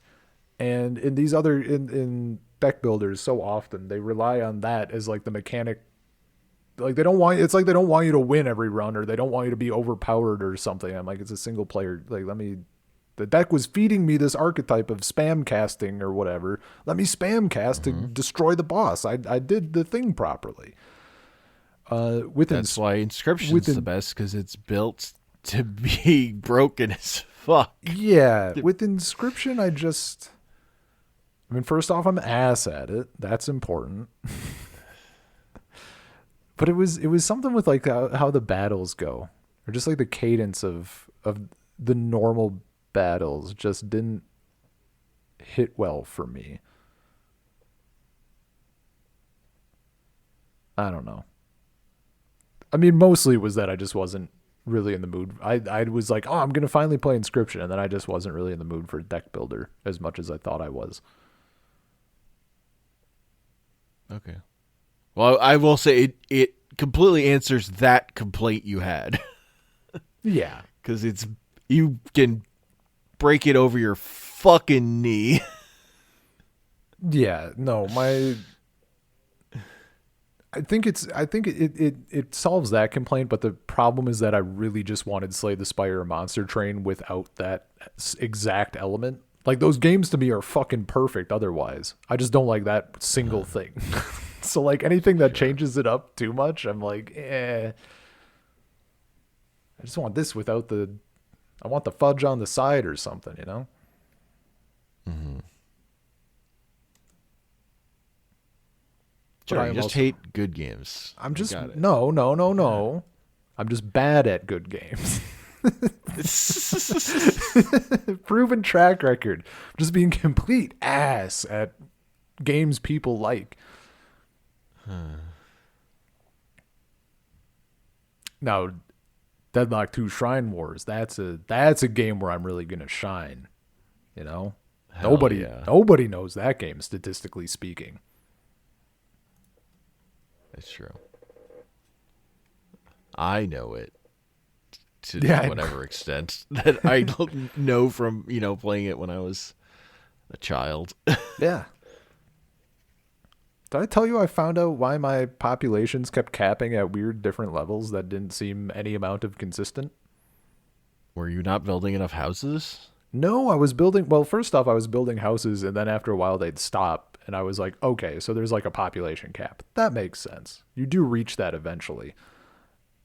And at first I was like, I just build more houses and it just keeps going, right? But then I noticed some settlements, I was like, the population cap is different. It'll be like 2,000 or 3,000 instead of 5,000. I'm like, what the fuck is happening here that it's different? And I couldn't figure it out. At first I thought it was like, oh, well, your secondary settlements have a lower cap. I could see, okay, that makes sense. But then the next time it was a different cap, and I was losing my mind. It's apparently the cap is based on how many of I forget the correct term, but like the broken tiles, the useless ones, the wasteland tiles or something. If there are more of those, your population cap is lower. So I did get there eventually.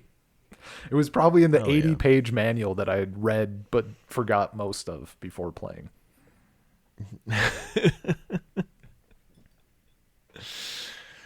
Because I wasn't like forced with it to be with it, right? Once you figured out how to build a settlement, I think that's the biggest hurdle to overcome. Oh no, totally. That's why I was watching that video, because I just wanted to know like the kind of basics, and then anything else after that I can like kind of figure out through trial and error. Like when I was doing my stuff and then I got absolutely fucking routed by whoever, I'm like, okay, a little bit more defensive buildings, I guess. More than zero. Yeah. But like, you need to know which button is the end turn button. that killed me. That was a huge one my first playthrough. I couldn't find, like, they just didn't. My modern game design sensibility did not lead me to the right button at all. I think because I had that. It's so funny because I had that problem the first time I played Heroes of Might and Magic. I just couldn't find the end turn button, so I just bought heroes until I was out of money and out of movement, and then I was like, "Oh, I guess I don't know how to progress in this game."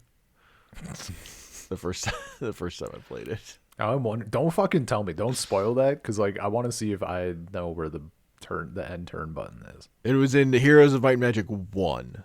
Do I even have that? I probably don't. I think I asked you and Paul what the ones to get were, and you said obviously 3, and I think maybe 2 was mentioned. I don't know if I got it's that. It's 2 and 3. Yeah, 2 is also good. Let's see. Yeah, 1 is like, I have nostalgia for it because I had it, but it's like markedly more primitive. So like you wouldn't recommend it to people, but I think it's neat to look at and go back to. Oh yeah. And there's all there's a little bit of that. The designs. I have 2 like and 3. janky in a good way. Yeah, that makes sense. Like I'm not opposed to doing 1 and 4. 4 is ass. I heard that it looks okay and a different. It's very. way. It also plays different. Oh, okay. Yeah, like the combat works differently. Want that. And 7 updated games.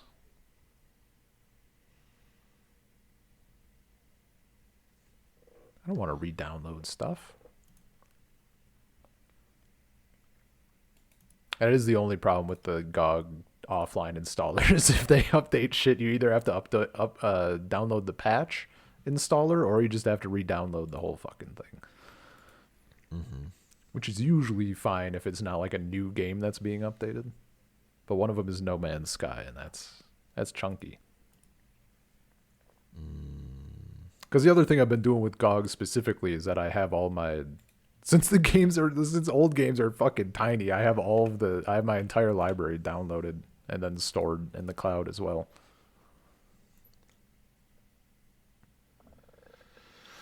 Not on my laptop. I still don't have space on this thing. Gotcha.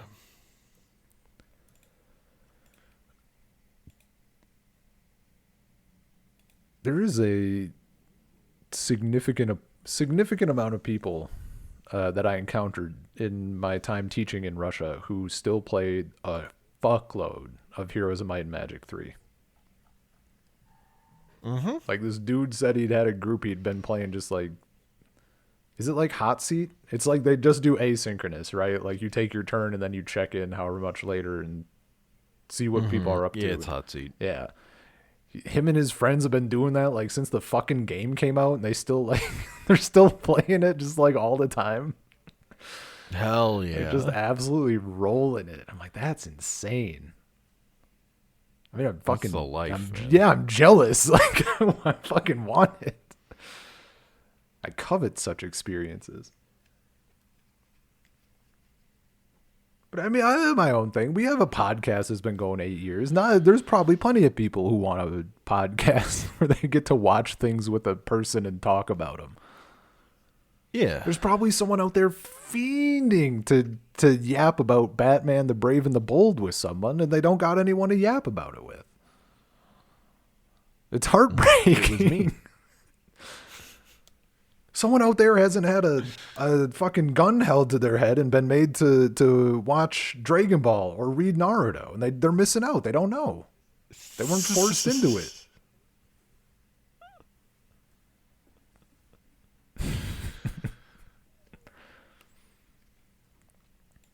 Uh-huh. Yeah, that's how it went down. That's how I remember it going down. You held the you held the Gamera gun up to my head and said, "We got to do Dragon Ball." That's how it happened. That is still like the most fucking incredible piece of lore that I had forgotten. Of all fucking things, you dropped the Gamera reference. I'm like, yeah, okay, we had it. We got to do it. Obviously.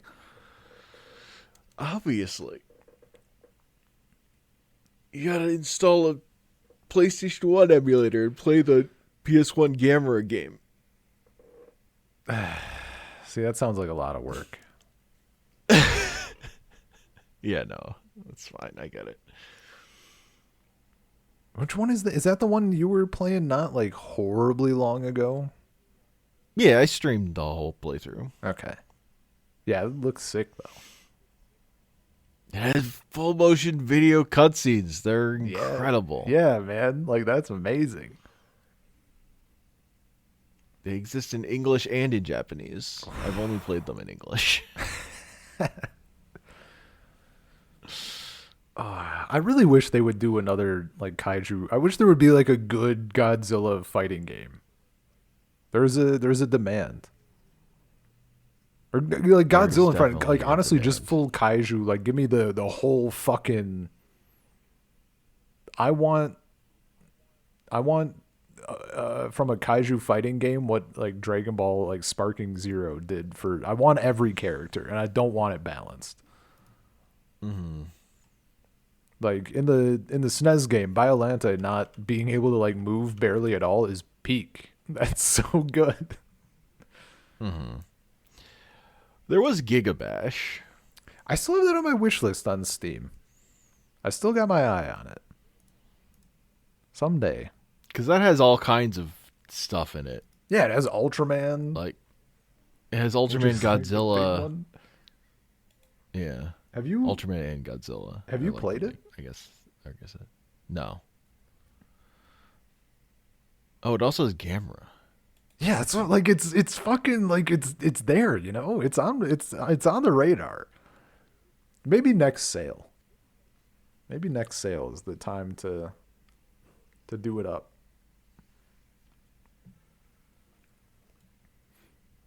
I feel like I might own it somewhere.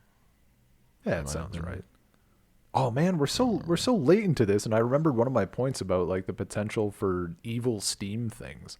And it's not even evil. Sure.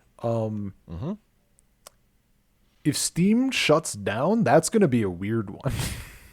I think that's unlikely at this point, obviously, but like if GOG shuts down, you can have all your shit. You just download the installer. What the fuck does Steam do? Do they just let you download the installers? Is that possible on such a wide scale? That'd be insane. That's like just get fucked. Yeah, I mean, like that's the thing, right? The sicko in me sometimes thinks that like before that happens, that's when you sell your Steam account before that happens.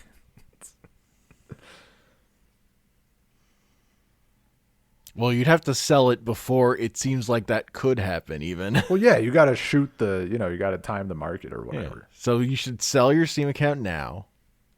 I didn't Get on it. I didn't think about it in that I was going to do it, but I thought about it in terms of like the metrics of it, right?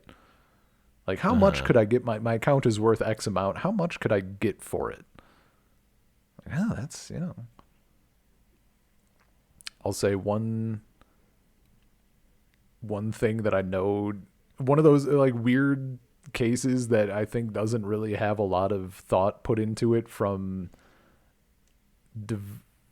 not a ton of thought put into it from companies or like the law is the idea of like like an inherited account. Like I know Steam, their language, like you can't pass your account on to like a child or something if you die. Yep.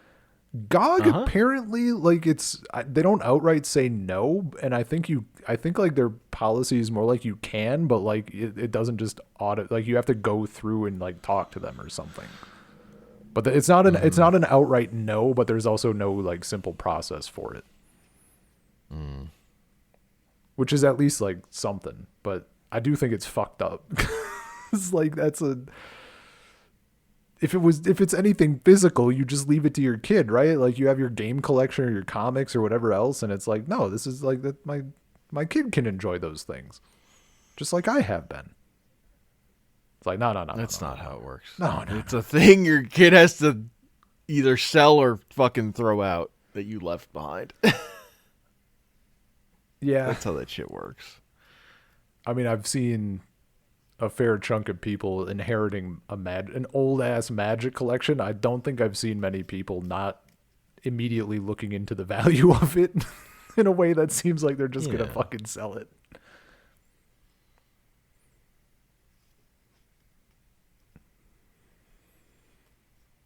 I don't know, man.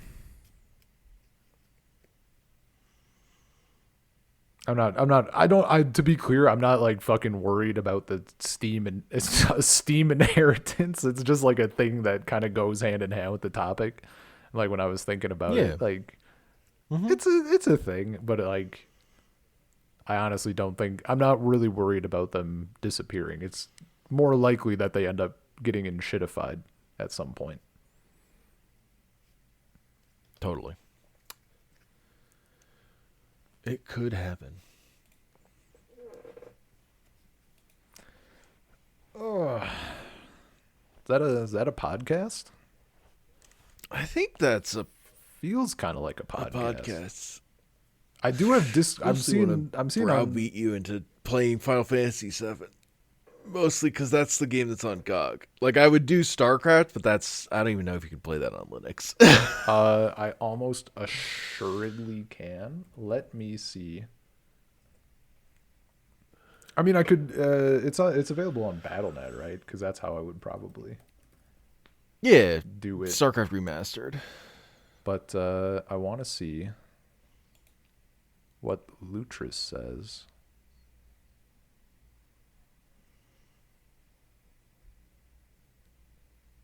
I mean, yeah, the other way to play it is that if I have the it says CD, I guess I would just need if I get an ISO file of the original game and then I mount that, there is like a Lutris install script to handle it. So technically there is also, I think, just remastered somewhere. Yeah.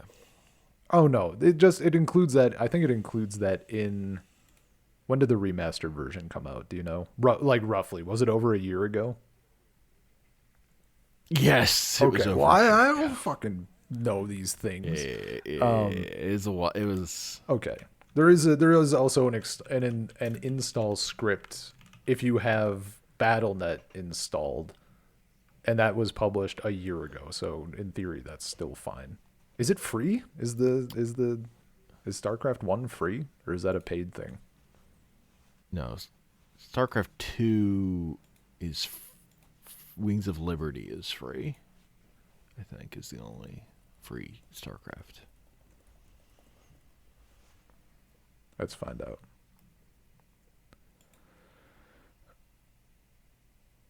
StarCraft Remastered is from 2017. Yeah, that's definitely a big fat buy now button. Mm-hmm. So I mean, I would have to actually, unless I play the original game, I would just be purchasing it. That's probably not happening. I would probably play the original game first, and then if it hit, I would be open to buying it. Mostly because that's like $15 or whatever. Final Fantasy VII is $2.79. I don't got to think about that. Uh-huh. And I've never played it. I've experienced zero of that game.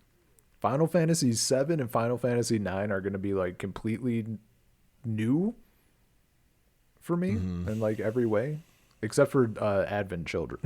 that's my that's my Hell experience with yeah. Final Fantasy 7 and nothing else.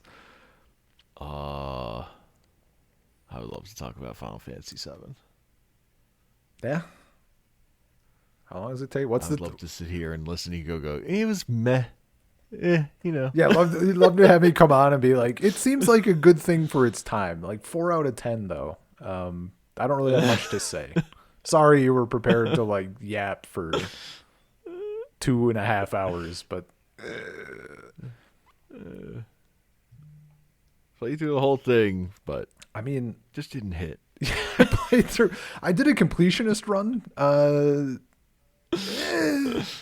Yeah, he did all the chocobo farming, but It's just not for me. I think after 100%ing the game, I wouldn't do it again. doing all the shit that I've never even done in that game because it's too grindy.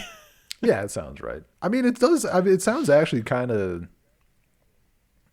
doable. Just because I mean, I'm looking at the main storyline. It is funny to me because, like, yeah, 36 hours. it's a thing. Yeah, I deeply love that game, and every time I hear somebody who's like, "Yeah, but I just don't fucking love it," but they fucking did the insane grind that I've never done because it's like not fun. Doesn't seem fun. Yeah. The number of times I've seen that, I'm just like, okay, wow, people are fucking really grinding it out, I guess.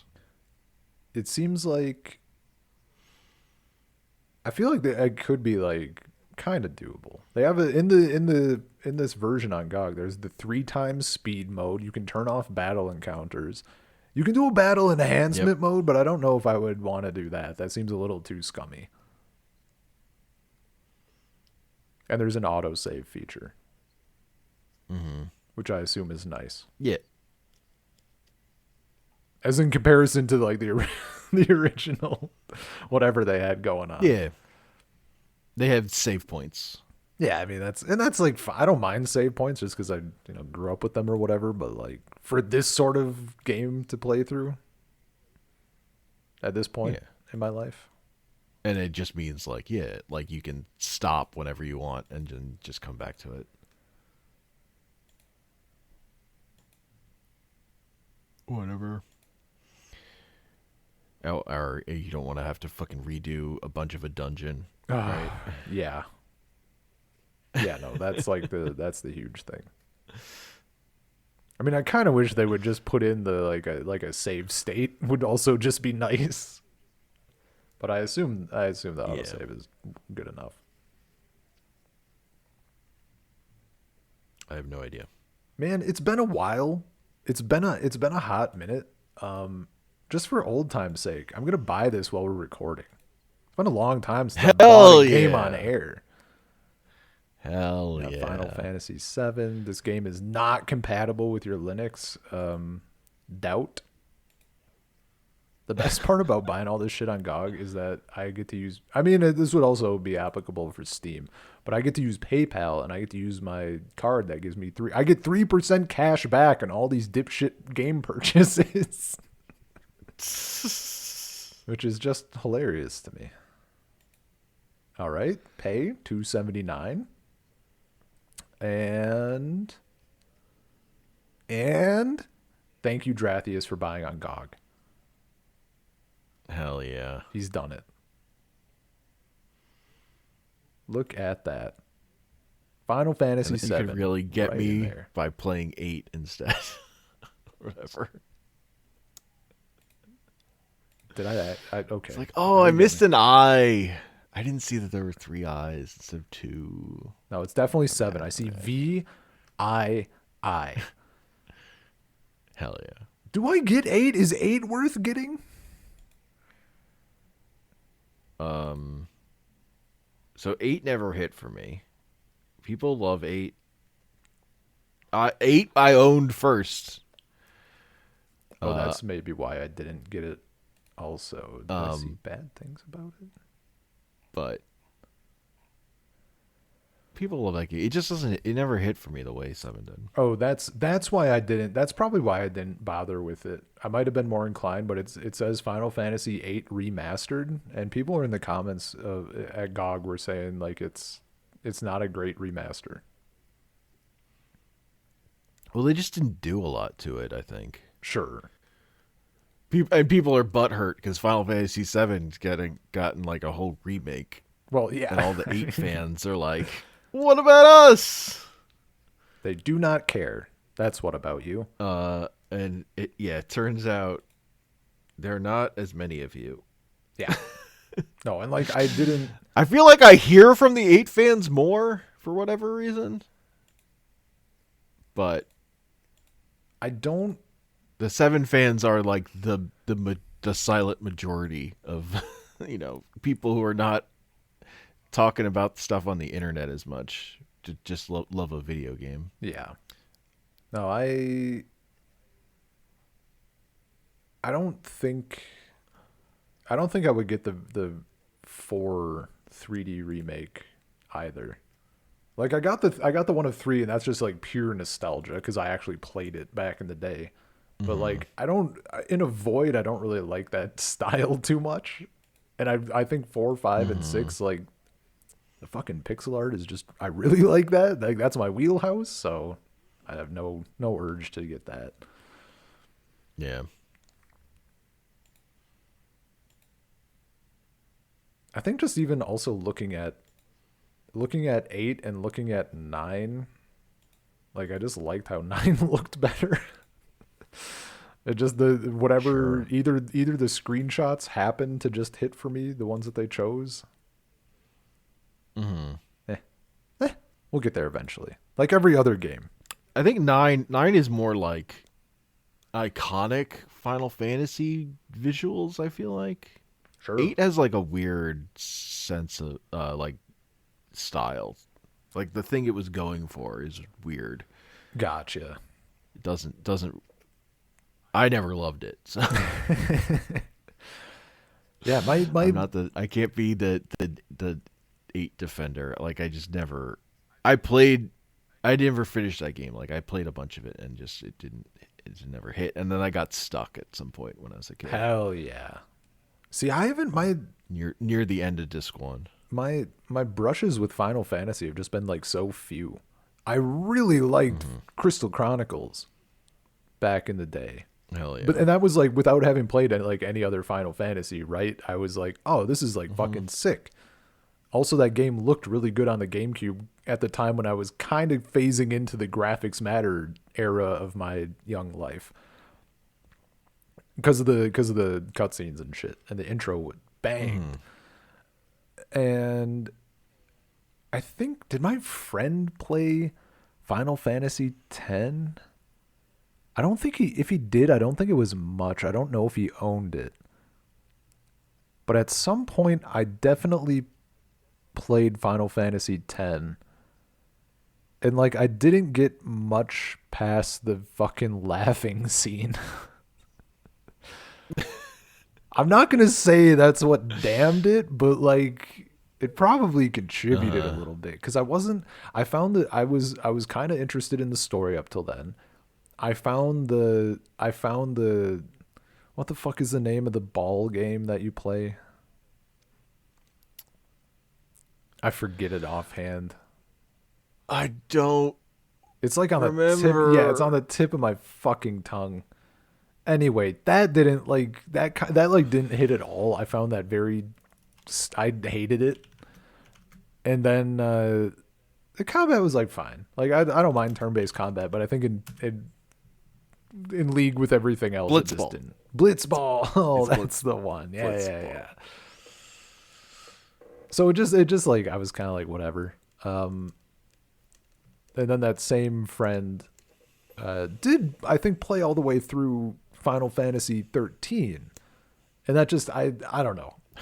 Look, man, I can look at like the same general thing that is shitty or good in the same exact way, and like just randomly one of them I will be like yes, and the other one I will say no.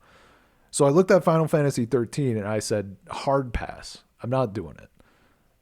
And then I looked at Star Ocean 4 and I'm like, I will play you to completion. So like, I don't fucking know, man. I didn't even play Final. I didn't test them both first. I just said no and yes.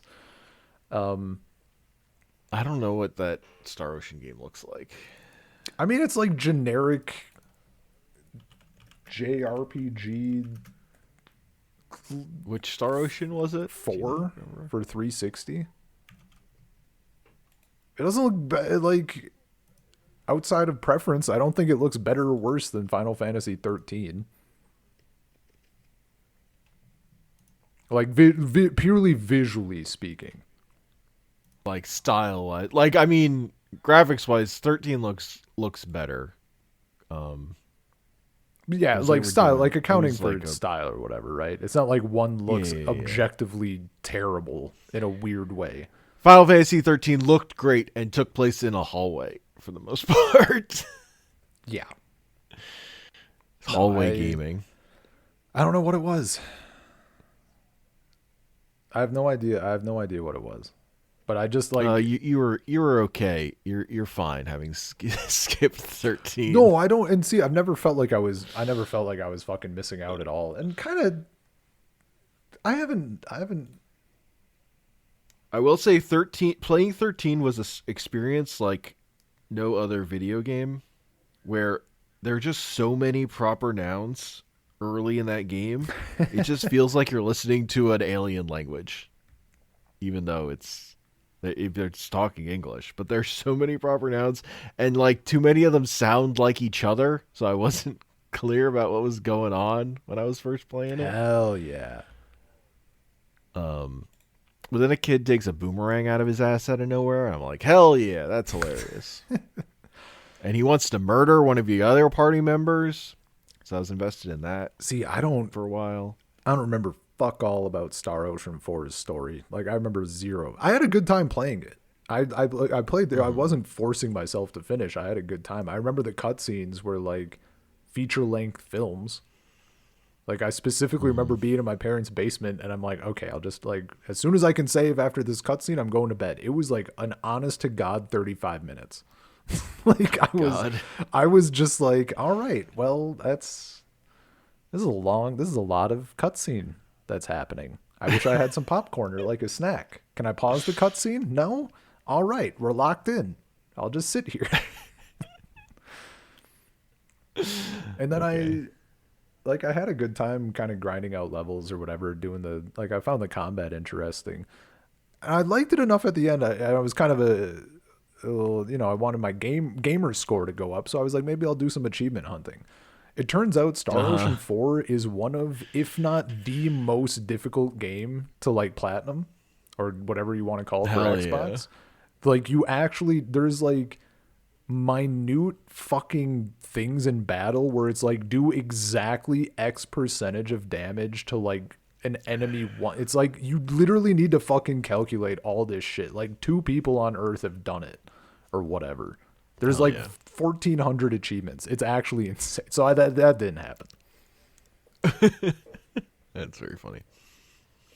Yeah, I don't other than those handful of games. I mean, I think I've tried Final Fantasy like 1. I tried to start the series from the beginning a handful of times or like played 4 for like half an hour at my friend's house. Yeah. But yeah, 1 has the thing of just like you just have to fucking grind for a long time to get the right level to be able to progress at certain points in that game. Well, see, that's why like the Pixel remaster, it was kind of like, for that game it was kind of nice. I feel like for those early games, sure. I think the pixel remasters are just because like it's not like the pixel art was fucking phenomenal. Yeah. I mean, yeah. My approach with that kind of thing would be to play a quality of life ROM hack, probably. Yeah. But I need to pay for it. My brain. Sure. Or just like, honest to God, like yeah. There's no reason I couldn't just. I mean, I haven't beaten any of those games regardless. Anyway, like. For a long time, I was like, oh, I love Final Fantasy VII. I like RPGs. I'll play all the Final Fantasies. I never fucking finished another one that wasn't tied to Final Fantasy VII. Hell yeah. Like, the thing I've learned over time is I really just love Final Fantasy VII. I'm not really a Final Fantasy fan. Like, I've beaten 16 now, which is a game I didn't even really like. Yeah, no, I remember watching. That's the power of being an adult. Yeah. Although I didn't finish 15 either, for whatever that's worth. I'll say, it doesn't, I don't really count it in line with the others. I would maybe consider getting into Final Fantasy 14. If I was going to do an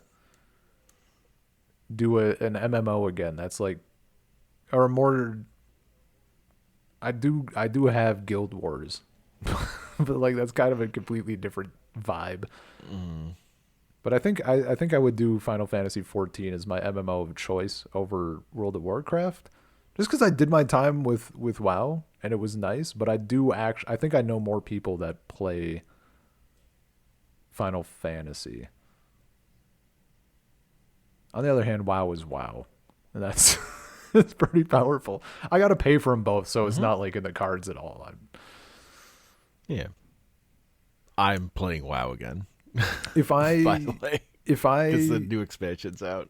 If I could have continued, because I was at a point where I never was going to have to pay for a sub again, right? I just did market things. I was fucking thriving. Yeah. The Tarkov to WoW pipeline is so real, or was, before they decimated the flea market.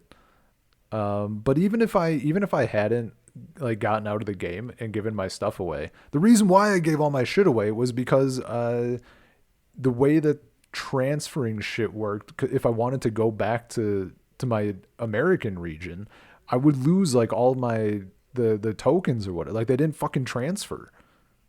And I'm like, that does what the fuck? I just cashed out my gold. Yeah. So like I'm like, all right, I guess I'm out for a good fucking while. But I was set, man. Yeah. I don't blame you. And it was also eating a lot of time. That was, there are other games to play, except I was just playing fucking WoW. And I wasn't even playing it. I was just listening to music, shooting the shit, and buying stuff on the auction house. That is playing. I mean, WoW. yeah. I had my little route set up to collect this rare flower that nobody else, from like Classic, that nobody else was fucking collecting, selling them for $300 a pop. The gold per hour was abysmal. But like I'm probably just gonna play through this expansion and then mess with some early PvP in season 1, but eventually get fed up with the progression again, like I generally do. Yeah. I know a couple people who actually do rock the PvP stuff like a lot. Like it's all they do. Yeah, it's fun. I really like it. There's always been like something about it that I'm like, I could just play fucking HOTS. Yeah. Oh, we need to play more HOTS. Like it's like always just annoying enough that I'm like, I'm just gonna go back to playing MOBAs for the PvP thing specifically, because they do fill a similar niche. I think we can eventually get sick of having too many buttons. Yeah. Oh, I gotcha. I do think we could we should wrap up because my phone's blowing up. It's not actually blowing up, but Anya is free and the baby is asleep. Yeah. So I don't know if have I mentioned that like we can't call as much during the day. Have I talked about this at all? No. So she's around all day. I'm around all day. We don't talk on the phone that much because if my kid hears if we're on a video call, she can't see me. But if she hears me even, she wants the phone more than anything else in the world. And if we do a call where Anya's just holding the phone up to her ear, she still knows what the fuck is going on and wants the phone more than anything else in the entire world. And she loses her mind over it. So like, we just kind of can't call that much unless she's like eating or otherwise heavily distracted, which is hilarious. But also like it makes the points of contact a little less frequent. It's so funny, man. Phones are fucking cursed. It's so bad. They're powerful. Immediate. We didn't even show her the phone. It's not like we're showing her cartoons. But the immediate like bright, shiny fucking screen that makes noise is like actually the strongest force in the universe. It's just true. Yeah, it's crazy. But like, I don't know, when you're an adult, you're like, yeah, I just like looking at my phone all the time. No, dude, they're fucked up. It's just dangerous. Oh, like it's whatever when you get older, but right now it's cursed. Yep. Or Ani was like, sometimes Anya does, because it's just me. It's not like there's other shit on the phone. So sometimes Anya does give her the phone to look at, with the knowledge that as soon as that phone goes away, it's bad. It's gonna be bad for like 15 minutes.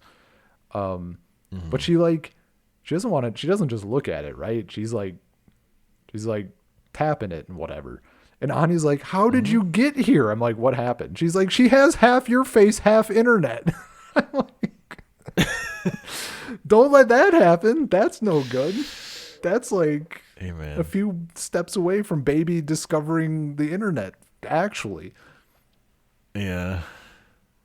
Not even fucking 2. She can't even spell.